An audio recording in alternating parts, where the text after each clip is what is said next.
Olá, eu sou o Valdenor Ferreira, seu professor de Física, e agora nós vamos dar continuidade ao nosso tema sobre máquinas térmicas, a segunda aula, onde nós vamos fazer o cálculo do trabalho nas transformações gasosas. Considerando um gás contido em um cilindro provido de um êmbolo, como nós podemos ver na figura, êmbolo é essa parte do meio que fica se movendo, como numa seringa. Observe que, com a aplicação de uma força, ocorre uma variação do volume interno do cilindro, expandindo ou comprimindo o gás. Assim, numa compressão, o deslocamento do êmbolo tem sentido oposto ao da força que o gás exerce sobre o êmbolo. O trabalho é chamado trabalho resistente. Na compressão, o meio externo realiza um trabalho negativo sobre o gás. Numa expansão, o gás realiza um trabalho positivo sobre o meio exterior. Assim, para calcular o trabalho, basta multiplicar a pressão exercida pelo gás pela variação do volume interno, ou seja, onde nós temos trabalho T, pressão P e variação do volume ΔV. Assim, nós temos essa fórmula onde o trabalho é igual a pressão vezes a variação do volume. Se essa variação do volume for maior que zero, o trabalho também vai ser maior que zero, ou seja, o gás realiza um trabalho sobre o meio. Se essa variação do volume for menor que zero, o trabalho também será menor que zero, ou seja, negativo, e o meio realiza um trabalho sobre o gás. Se a variação do volume for igual a zero, quer dizer que o trabalho também é zero e o sistema não troca trabalho, ou seja, ele nem recebe e nem realiza trabalho.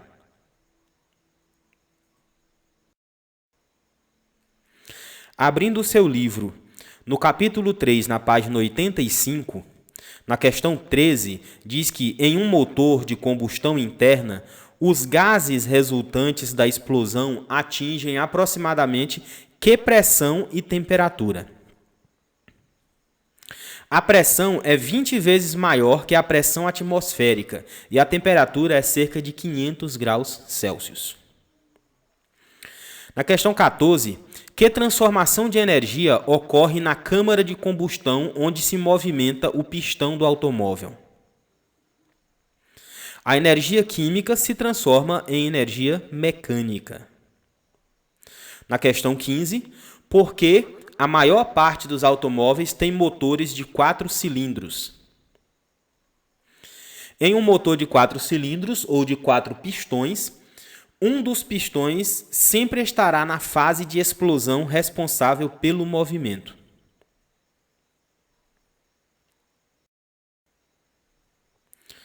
Transformações gasosas. Para a gente prosseguir com o nosso conteúdo, é preciso ter um breve conhecimento a respeito dessas transformações. Um gás pode ser caracterizado por 3 valores, que são chamados variáveis de estado, que são a sua pressão, o seu volume e a sua temperatura. Estes 3 valores estão intimamente relacionados entre si. Normalmente, a mudança de um destes valores afeta os outros 2. Dessa forma, nós vamos ter aqui 4 tipos de transformações. A primeira delas é chamada de transformação isotérmica, que é quando a temperatura fica fixa, ou seja, não se altera, enquanto variam a pressão e o volume do gás.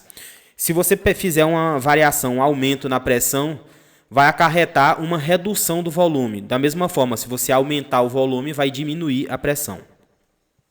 A segunda transformação é chamada de transformação isovolumétrica. Essa transformação ela também é chamada de isométrica ou isocórica, que é quando ocorre que o volume fique fixo, enquanto variam pressão e temperatura do gás. Nesta situação, se você aumentar a temperatura, vai também aumentar a pressão. Se você aumentar a pressão, vai aumentar a temperatura. A terceira transformação que nós temos é chamada de transformação isobárica, quando a pressão fica fixa, enquanto variam a temperatura e o volume. Nesse caso, se você aumentar a temperatura, o volume também aumenta. Da mesma maneira, se você aumentar o volume, a temperatura vai aumentar. E a quarta transformação é conhecida como transformação adiabática. Neste caso, o gás muda de pressão, de volume e de temperatura, tudo ao mesmo tempo, mas de um jeito muito especial. Ele não troca calor com o ambiente que o envolve, ou seja, não existe troca com o ambiente externo. Abrindo seu livro, no capítulo 3, na página 88, vamos resolver mais algumas questões. Questão 16 pergunta, que transformações gasosas estão presentes em cada ciclo completo de funcionamento do motor de um automóvel? A primeira etapa ocorre uma transformação isobárica, onde a pressão é constante. Na segunda etapa, ocorre uma transformação adiabática, onde não há troca de calor com o ambiente externo. A terceira etapa, nós temos duas partes. A princípio, a transformação isocórica ou isovolumétrica, onde não há variação de volume durante a expansão. E depois, ocorre uma transformação adiabática. Não há tempo suficiente para significativa troca de calor com as demais partes durante a expansão. E numa quarta etapa, que também vai ser dividida em duas partes, de início ocorre uma transformação isocórica ou isométrica na abertura da válvula e depois ocorre uma transformação isobárica na expulsão dos gases devido ao movimento do pistão. Na questão 17, cite as principais características de cada uma das transformações indicadas no exercício anterior. Aí nós temos a transformação isobárica, que é a transformação em que a pressão permanece constante. Na transformação adiabática, não há transferência de energia na forma de calor para o ambiente. E a transformação isocórica, que também é conhecida como isométrica ou isovolumétrica, o volume permanece constante. Abrindo seu livro, na página 88, a questão 25 diz o seguinte: um sistema adiabático é aquele em que, letra A temperatura permanece constante, letra B, a temperatura e o volume permanecem constantes, letra C, não há troca de calor entre o sistema e o meio, letra D, há troca de calor entre o sistema e o meio, ou letra E, não realiza trabalho. A resposta certa é a letra C. Na transformação adiabática, não há troca de calor entre o sistema e o meio. A questão 26 diz o seguinte: em uma transformação cíclica, a área da figura interna do gráfico da pressão em função do volume será numericamente igual. Letra A variação de temperatura em graus Celsius. Letra B, a variação de volume. Letra C, a variação de pressão.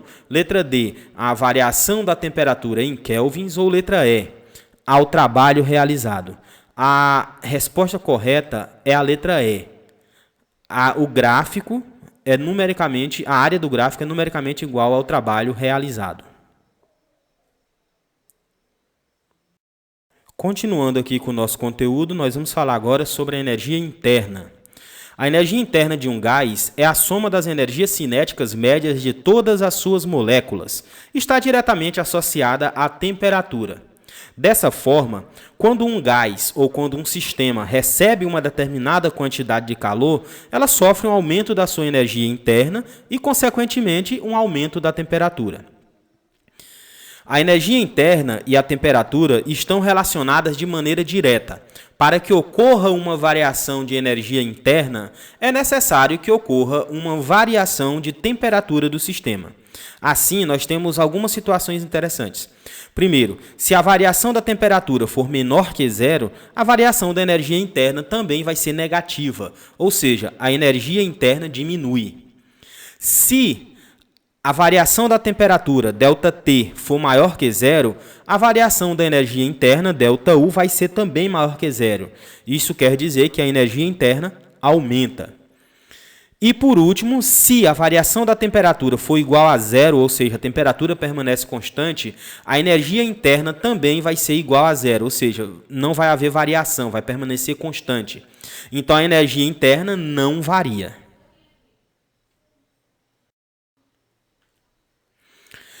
Nós vamos falar agora sobre o primeiro princípio da termodinâmica, ou primeira lei da termodinâmica, que diz o seguinte: A primeira lei da termodinâmica é o princípio da conservação da energia aplicada a sistemas termodinâmicos. O princípio da conservação da energia baseia-se no fato de que a energia não é criada e nem destruída, mas sim transformada. Ao se fornecer calor ao sistema, é possível observar a ocorrência de duas situações possíveis. A primeira, um aumento da temperatura representa o aumento da energia interna do sistema. E na segunda situação, uma expansão do gás que representa a realização de trabalho. O calor fornecido ao sistema foi transformado na variação de energia interna e na realização de trabalho. Assim, a primeira lei da termodinâmica, que é definida da seguinte forma: a variação da quantidade de calor é igual ao trabalho realizado mais a variação da energia interna, que pode também ser entendida da seguinte forma: a variação da energia interna seria a quantidade de calor que varia menos o trabalho realizado. Como nós vimos aí nessa figura, nós temos um sistema, um motor, em que nós temos a quantidade de energia transferida à substância na operação, nós temos o trabalho sendo realizado e temos a variação da energia interna da substância de operação. Assim, a variação da energia interna de um sistema é igual à diferença entre o calor e o trabalho trocados pelo sistema com o meio exterior.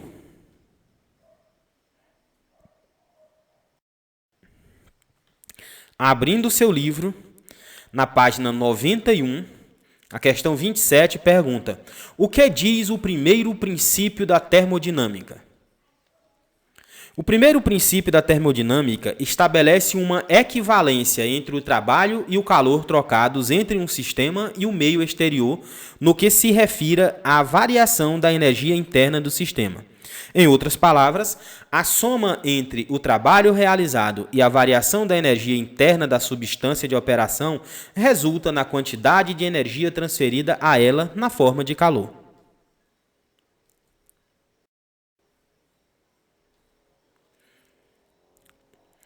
Na página 91 do seu livro, a questão 30 diz o seguinte: a figura a seguir é a representação artística do diagrama de uma usina termoelétrica, no qual foram identificados seus componentes principais. Com base nesse diagrama, responda. A figura está aí.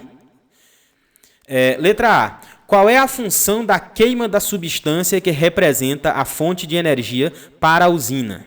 Ou seja, é produzir o aumento de energia interna das moléculas de água. Letra B.